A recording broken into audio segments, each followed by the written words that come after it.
Good morning. It is Wednesday, April 23rd. The Agriculture Committee is at action today, and we didn't meet yesterday.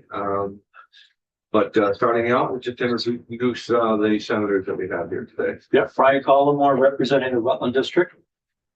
Rob Plunkett representing the Bennington District.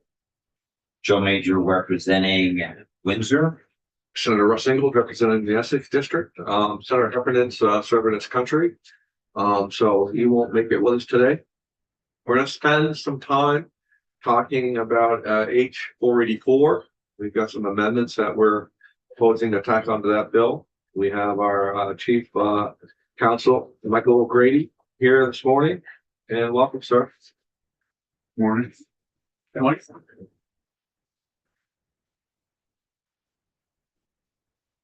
I left my iPad back at my office, but I'll be able to work off my commitment.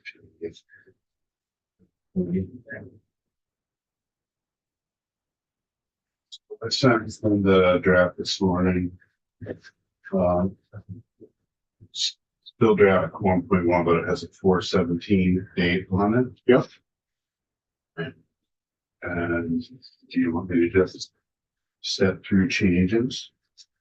Yeah, I don't know that we have to talk about the bill, the vehicle that we're traveling on, just the change. Okay, so the beneficial substances of the chair departments are the first 24 pages, so you can go page 25. And 24 at the bottom of the page. There was a request by the agency and from solid waste management districts to have the pesticide registration fee amended. And you'll see that on page 25, line 12 through 18, to add a $50 per product fee that would be deposited in the existing special fund for pesticide registration. And it will subsequently be used for the collection of waste pesticides from solid waste management entities and municipalities. And then you will see on page 25, going on to page 26, there's a study. The agency's consultation with the Commissioner of Environmental Conservation studies the options for sustainable funding sources to reimburse solid waste management entities for all costs associated with collection and disposal of unwanted or obsolete pesticides at municipal hazardous collection programs. Then it goes through what costs the municipalities will be reimbursed for. And this is pretty standard language in the extended producer responsibility bills. They get the cost of their facilities, their equipment, their labor, supplies, maintenance, and collection events. And then there would be prorated costs when it's with collection events, which include setup fees, service fees, insurance fees. So not all of the insurance fee, just a prorated portion of it or related to the collection event. And then it will study the consideration of the viability of an extended producer responsibility program for pesticides. Does everyone know what extended producer responsibility programs are? The state has been implementing them pretty much one a year for the past like 10 to 12 years. It's a requirement that shifts to the manufacturer or producer of a product responsibility to collect the end of life / waste product. And that responsibility is usually fulfilled through a stewardship organization, a group representing all the manufacturers who produce the specific product. There are EPR programs for electronic waste, for mercury containing light bulbs, for batteries. The state just enacted a program for covered household hazardous products last year. So the state has been doing this for a while, and one of the proposed alternatives for waste pesticides is to shift from the Agency of Agriculture to an EPR program, the requirement for picking up and paying for waste pesticides, because that's a big component of EPR programs, is that they have to be provided at no cost to the consumer. There's only one program that actually assesses a cost, and that's the paid program. And then the report, page 26, line 15 through 21, you get the report of the study, December 15, 2025. It will recommend a funding mechanism that will cover all costs associated with collecting unwanted pesticides through municipal collection programs. Moving on from there, you go to page 27. You're in the accessory on-farm businesses, special events. Ellen is the expert on this. I am not an Act 250 expert purposefully. So this is language that was requested from S118, the bill that Senator Rahm introduced for economic development for agriculture or agricultural development. The first thing it does is it amends the permit requirements under Act 250 for accessory on-farm businesses. Currently, a permit is not required for an accessory on-farm business when more than 50% of the total amount of sales of the prepared or processed qualifying products come from the farm. And qualifying products is defined in another section of law. It is an agricultural, horticultural, viticultural, or dairy commodity or maple syrup. It's livestock or cultured fish. It's a product of poultry, bees, and orchard or fiber crops. It's a commodity otherwise grown and raised on farm, or it's a product manufactured on one or more farms from commodities wholly grown or raised on one or more farms. So right now, 50% of an accessory on-farm business's total sales have to come from those qualifying products. There's a proposal to shift the 50% to a revenue threshold so that a farm would qualify for an exemption for its accessory on-farm business if its revenue from the business did not exceed $250,000 in annual sales. And I believe Senator Heffernan wanted it adjusted for inflation by the chair of the board pursuant to the Consumer Price Index. And so that would be one change, and the other change would be no permit or permit amendment is required for the construction of improvements for an accessory on-farm business for educational, recreational, or social events that feature agricultural practices or qualifying products. So an amendment to one existing Act 250 exemption and then a new Act 250 exception for those accessory on-farm businesses that are educational, recreational, or social events. This could, depending on the facts of the Windsor pole barn stage, address the Windsor pole barn stage.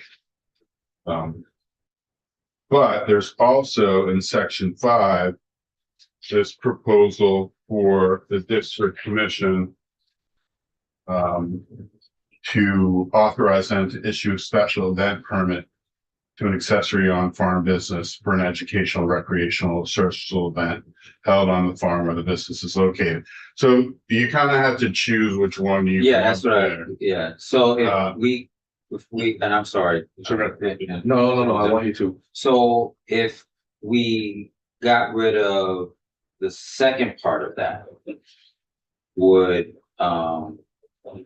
get rid of notwithstanding other provisions of this chapter contrary to the issue of special events permit. I don't think you need this entire section Right. if you're going to go with the language on page 27. Yeah, I guess that's where I was going with that. If we didn't need that first part, because Right. it's redundant and may butt into each other.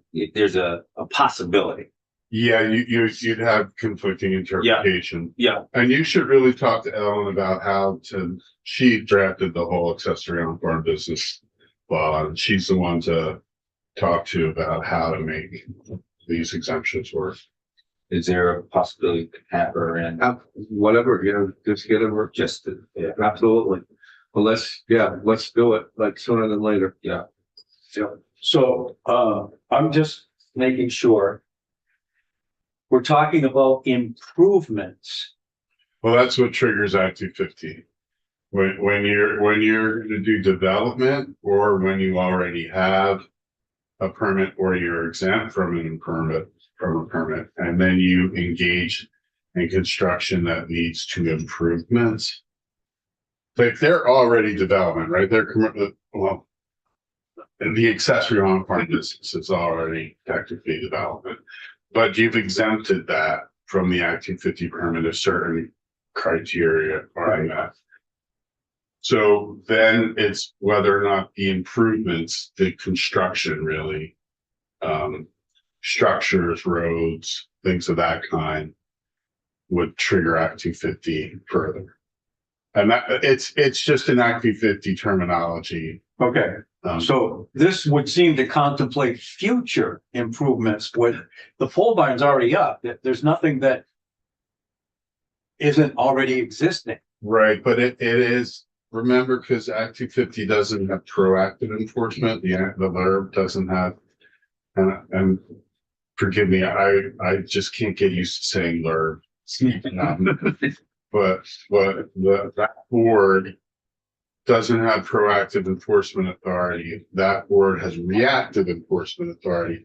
So basically, something could be built, constructed, and they come in and determine whether or not it needs a permit or not. And you're saying that improvement or future improvements will not need that permit. Okay. There has been no determination, to my knowledge, by the LURB yet that the pole barn needs a permit. It's just under discussion, or there's been assessment.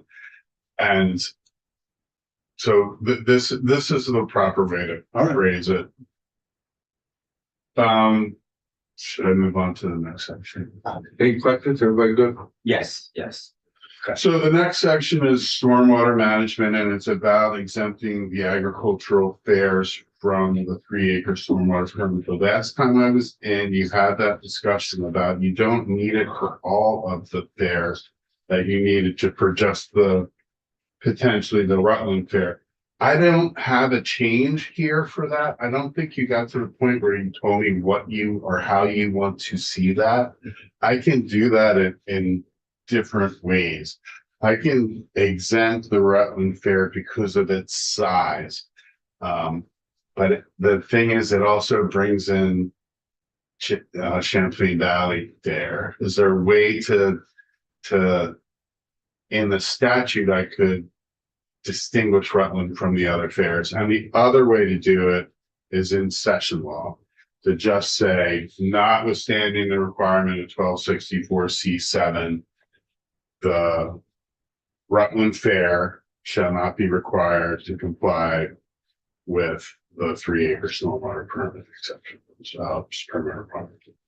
So there's two ways to do it, and I don't know if Jackie can tell me if there's a way to distinguish the Rutland Fair from Champlain. I think they're both relatively the same acreage. But I don't know. I think, yeah, go ahead. Okay, then I have a question about this offset piece, which is already existing law, apparently. I think by statute, the fair which is in Rutland is called the Vermont State Fair at Rutland. Yeah. That might help to distinguish it from the Champlain Valley Exposition, which is, and I don't know that they're equal in acreage. I got a feeling Champlain has more land than Rutland by a lot. The difference is, and I don't know how you put this in, it's completely surrounded by private property owners, the Vermont State Fair is. So they don't have any way to kind of come into compliance, and they're winding up paying an impact fee and an engineering study for something that can never happen in essence. So right, Champlain is not completely surrounded by private property, because on the north side of it, it's just bounded by the road. So the offset language is what the Agency of Natural Resources proposed. This is the language from Secretary Moore. And what it means is that the fair will have to do what it can feasibly under the Stormwater Management Manual, but because of physical limitations or other limitations, when it gets to the point where it can no longer do any required management under the manual, when that happens, normally a permittee has to either pay a stormwater fee, basically an impact fee for what they couldn't cover with their management, on-site management, or they do a project off-site to reduce the necessary amount of sediment / phosphorus off-site. This is basically saying that they only have to do what they can physically do on-site under the manual, and you don't have to pay the fee, so you don't have to do an offset. It's a pretty good deal normally. Especially if you have a lot of physical limitations that prevent you from doing most of what you would be required under the manual. But it's still going to cost, and it's still going to cost an entity like Rutland, Vermont State Fair. I can't say because I don't know what the exact number, but it'll be millions. Okay, well, you've answered my question. I'm in favor of exempting them, period. End of discussion. No impact fee, no offset, nothing. They can't do anything. Well, if they literally cannot do anything, then this would exempt them. Well, I guess that's up for interpretation. If someone goes down and does a site visit and said, well, you know what you could do? You could take the racetrack out and make a big pond there instead. And, you know, that figures into what normally occurs during Fair Week. You've got different interpretations of what they could or could not do. Did you discuss with Secretary Moore, like what she was considering when she offered this? Is she thinking, or are they thinking that they would propose something like remove the racetrack? And isn't the racetrack right up against 7, or is that? Yeah, it's pretty close. No, we didn't get into specifics. Up until this point today, the 23rd of April, I don't think they've had a site visit yet. There's one scheduled for this Friday where I think a rather large group will be going down to physically take a look at what is there and maybe offer suggestions about what they could or could not do. But from what I'm learning, they're constricted to the point where anything that they do, the other piece that came up again, just during general discussion, where the rides are set up now, Yeah.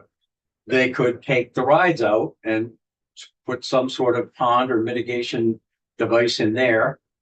And then you get into a thing, okay, if we do that, who's going to come to the fair anymore? Just look at a mitigation pond. I mean, it gets to the point where you're affecting the revenue of the fair in order to come into compliance. So I don't know how to define this any more than just they're off the hook, period. Okay, so what do you want to see in the next draft? Well, I want to talk about timeline as far as where we are in the session versus what we have time to get language right and get a bill out. Okay. Because if we got people going there on this Friday, and I don't know what type of talk that they're going to have after that, if they're willing to blurt something out to us.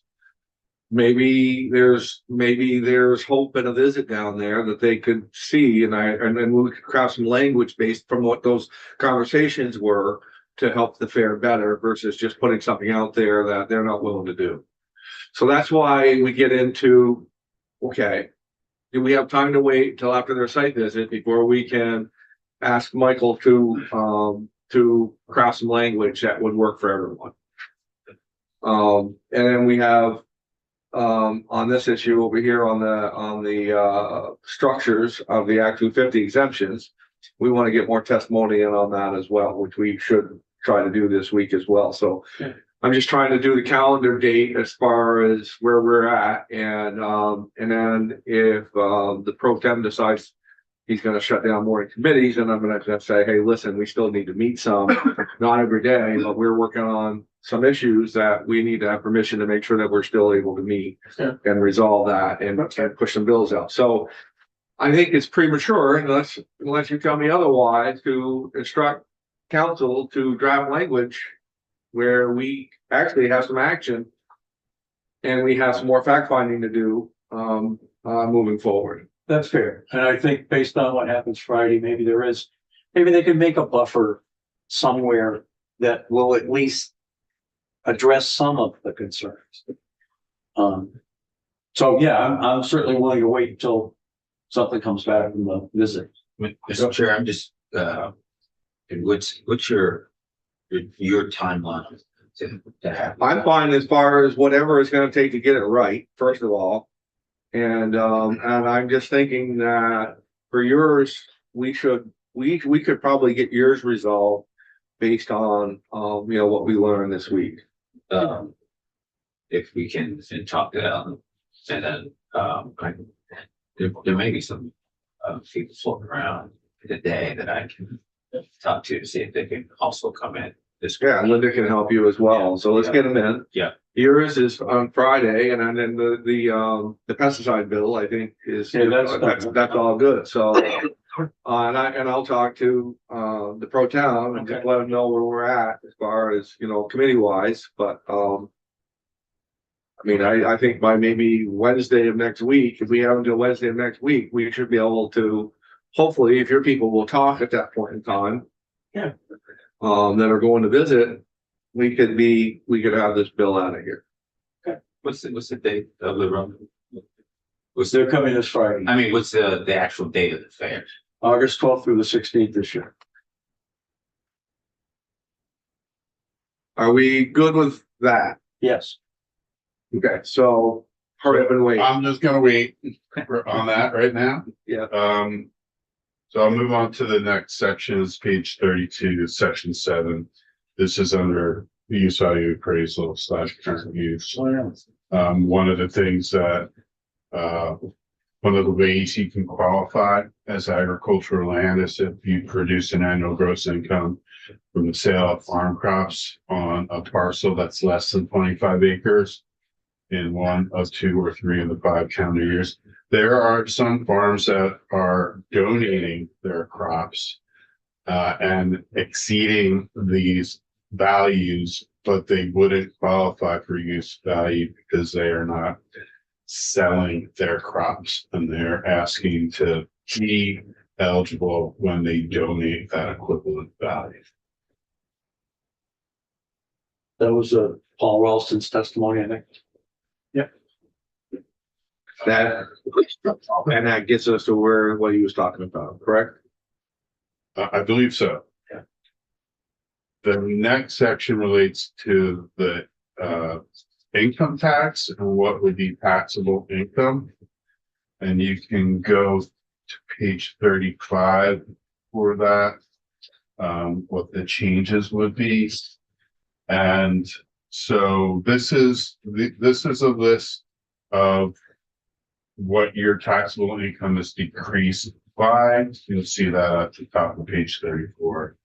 So your taxable income is your adjusted gross income, federal adjusted gross income, and then decreased by the following items of income to the extent such income is included in federal AGI. And you will see on page 35 that what would be decreased or removed from that would be the amount of any net farm profit provided the taxpayers' net farm profit during taxable year did not exceed $10,000. So it's basically a $10,000 tax credit. Outstanding subdivision 2 of the subdivision 21B adjusted net capital gain income from the sale of real estate that is part of a farming operation, provided the buyer continued using the real estate as part of a farming operation and is related to the seller by blood, marriage, civil union, or adoption, or the buyer is an employee of the farming operation for a minimum of 10 years prior to the sale. So I did not draft this language. This is Kirby Keaton, our tax attorney, who drafted this, but I think it's pretty transparent in what it's doing. It's giving that capital gain exception from your taxable income when you are gaining when you sell to your family or to an employee. And then it is giving the $10,000 basically credit for from your farm property. And the act takes effect on July 1, 2025. Okay, and I think that's pretty clear. So. That'll be a time for Senator Heffernan as well. He comes back to make sure that that's happy with him. So we'll have that time. So we don't need to spend a lot of time on that. I think from what I see, I'm happy with it. And, just make sure that that's addressing what it needs to address. I wonder if maybe we could send this to Mr. Ralston. Sure. Can we do that? Yeah, I have. Okay, you have, okay, and he's happy? Yep. Okay, so that, okay, thank you. Okay. Everybody good for right now? Yeah. Okay, Jackie, Sure. Thank you. thank you, sir. You're welcome. Appreciate everything and as they say, we will be back to you. Okay.